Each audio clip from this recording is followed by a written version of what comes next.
بسم اللہ الرحمن الرحیم الحمد للہ رب العالمین والعاقبۃ للمتقین والصلاة والسلام علی اشرف الانبیاء والمرسلین ومن تبعهم بإحسان وإیمان الی یوم الدین وبعد۔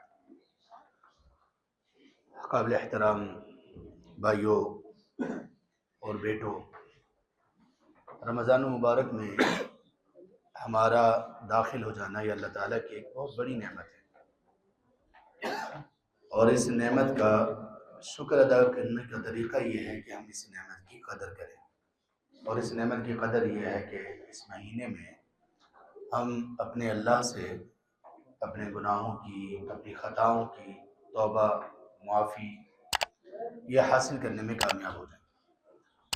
اور یہ جو معافی ہے اپنے گناہوں کی، اس کو اگر ہم اس مہینے میں بھی اللہ تعالیٰ سے لینے میں کامیاب نہ ہوئے تو پھر معاملہ بڑا ہی خراب ہوگا، اس لیے کہ اس مہینے میں اللہ تعالیٰ کی اس مغفرت اور معافی کو حاصل کرنا یہ آپشنل نہیں ہے، یہ بہت ضروری ہے۔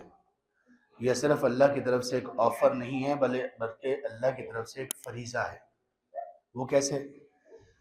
وہ اس طرح سے کہ اللہ کے رسول صلی اللہ علیہ وآلہ وسلم نے عام طور پر اپنی زندگی میں لوگوں کے لیے بلکہ دشمنوں کے لیے بھی دعائیں کی ہیں، لیکن کچھ مواقع ایسے ہیں کہ جہاں اللہ کے رسول صلی اللہ علیہ وآلہ وسلم نے بھی لوگوں کے لیے بد دعا کی۔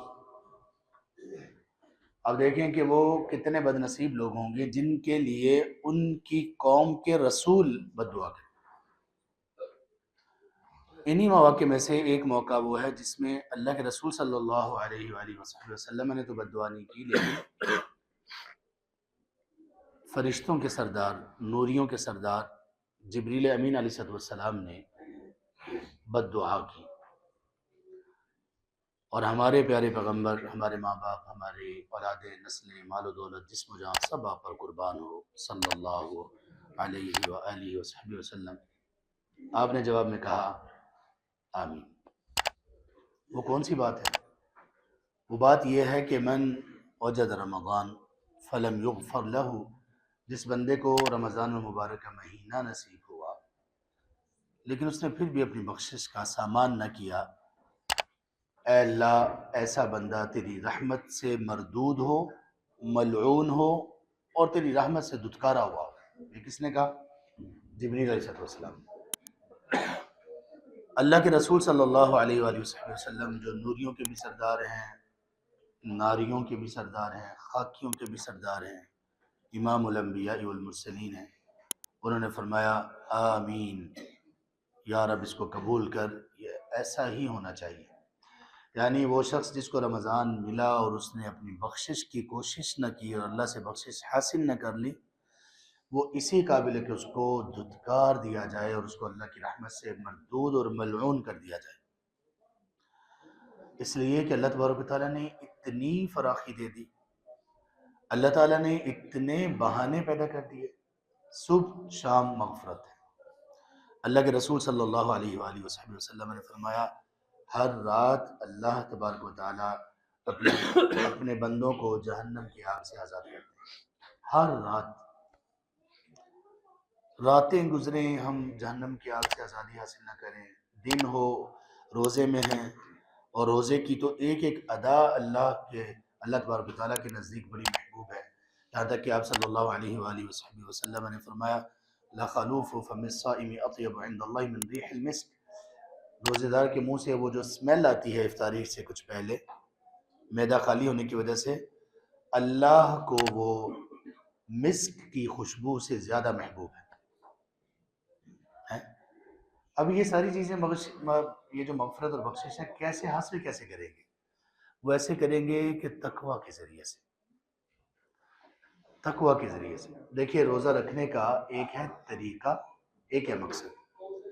واللہ اگر آپ یہ بات سمجھنے میں کامیاب ہو گئے تو امید ہے کہ انشاءاللہ ہم رمضان کو بہت اچھی طرح سے لگا لیں گے۔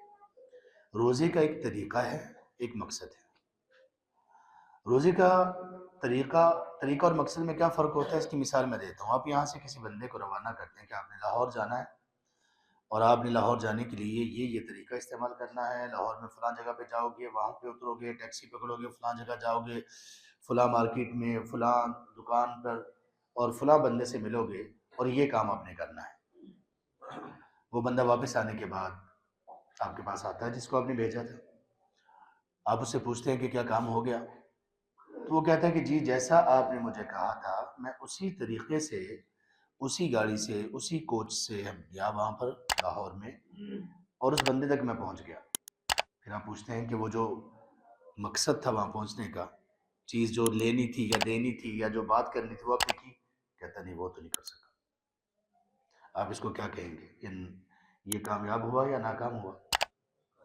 ہر بندہ جس کی عقل اور شعور کا لیول جتنا بھی لو ہو وہ کہے گا کہ یہ کامیاب ہے یا یہ ناکام ہے، اس لیے کہ اس نے طریقے پر عمل تو کر لیا، مقصد کوئی نہیں پایا۔ صبح ہم سحری کرتے ہیں، سحری سے لے کر افطاری تک ہم کچھ نہیں کھاتے پیتے، یہ روزے کا طریقہ ہے یا مقصد ہے؟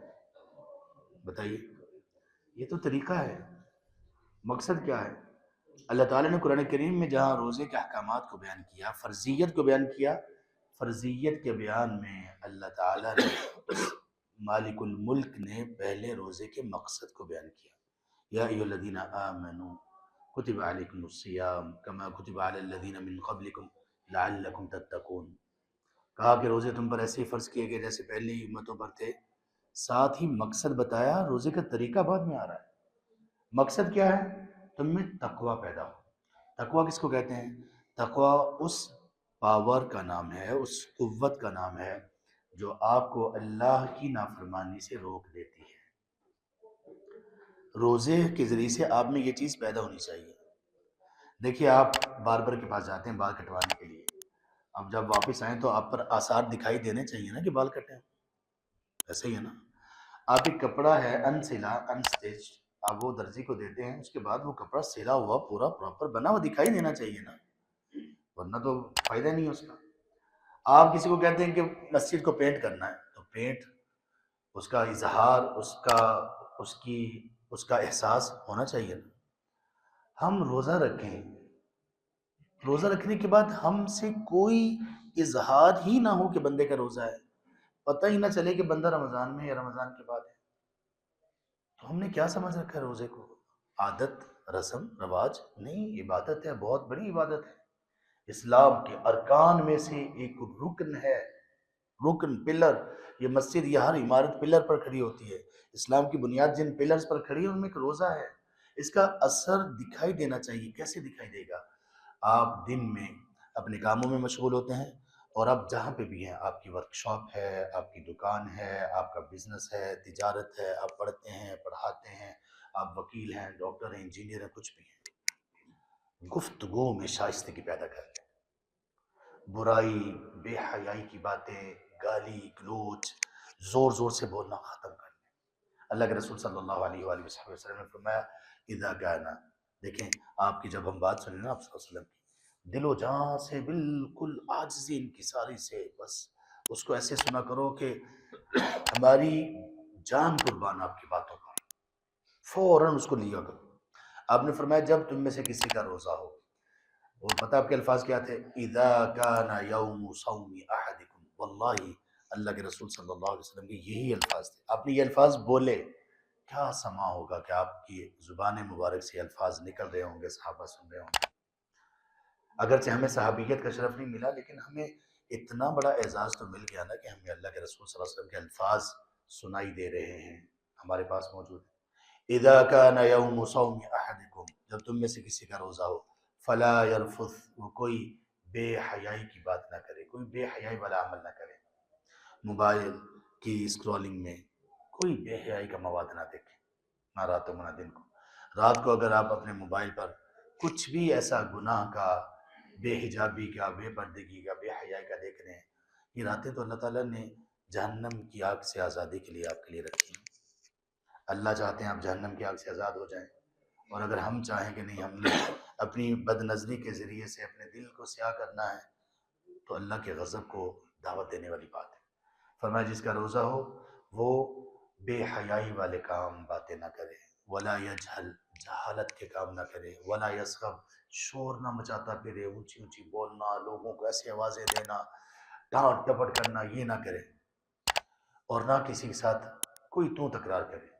اذا سابہ احد، جب اسے کوئی بندہ گالی دے دے، مارکیٹ میں رہتے ہیں، ہمارا آنا جانا یہ سب چیزیں چلتی ہیں، کبھی کبھی مسئلہ مسائل ہو جاتا ہے، کسی گاڑی کو کسی نے ٹکر مار دی، اللہ نہ کرے، کوئی بندہ غلط پارکنگ پہ آ گیا، کوئی غلط اوورٹیک کر گیا، کسی نے ہماری دکان کے سامنے گاڑی کھڑی کر دی، کسی نے ہمیں تنگ کیا، واقعی ہمارا قصور نہیں ہے، اس کا قصور تھا، ان ساری صورتوں میں کیا کرنا ہے؟ فرمایا شاؤٹ نہیں کرو، چلاؤ نہیں، دھیمے رہو۔ اگر آپ کی کسی سے تو تکرار ہو جائے اور بات گالی تک پہنچے، وہ آپ کو گالی بھی دینا شروع کر دے، اور گالی سے آگے بڑھ کر وہ ہاتھ اٹھا لیں، تو ہمارے اس رسول کا پتہ ہمارے لیے کیا فرمان ہے؟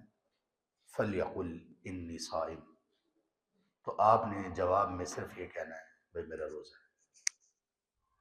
نہ گالی کا جواب گالی، نہ ہی آپ نے ہاتھ اٹھانا ہے، کچھ نہیں کرنا، ریلیکس ہو کر آپ کہیں انی صائم، میرا روزہ ہے۔ یہ ہے تقویٰ۔ جس میں یہ پیدا ہو گیا اس میں قوت برداشت پیدا ہوگی، وہ کبھی بندہ ڈپریشن کا شکار نہیں ہوگا۔ یہ روزہ آپ کے شوگر کو یہ ختم کرے گا، ڈپریشن کو یہ ختم کرے گا، انزائٹی کو یہ ختم کرے گا، بری خواہشات کو یہ ختم کرے گا۔ ہر بری عادت کو ختم کرنے کے لیے سائیکولوجیکل ریسرچز کے مطابق 1 مہینہ کافی ہوتا ہے۔ یہ آپ کے پاس موجود ہے، تعلیمات موجود ہیں، اللہ کی رحمت کے دروازے کھلے ہوئے ہیں، اہل علم آپ کے پاس موجود ہیں، قرآن آپ کے ہاتھوں میں ہے، احادیث مبارکہ تک آپ کی رسائی ہے، بس بات رہ گئی تھوڑے سے عمل کی اور تھوڑی سی ہمت کی، تو اللہ تعالیٰ ہمیں واقعی ان لوگوں میں شامل کر دیں گے جن کو اللہ تعالیٰ نے نجات دے دی جہنم کی آگ سے۔ اللہ تعالیٰ سے اس دعا کے ساتھ اپنی بات کو ختم کرتے ہیں کہ اللہ تعالیٰ ہمیں بھی ان خوش نصیب لوگوں میں کر دیں اس رمضان میں کہ جو لوگ اللہ کے ہاں جہنم کی آگ سے آزاد کر دیے گئے۔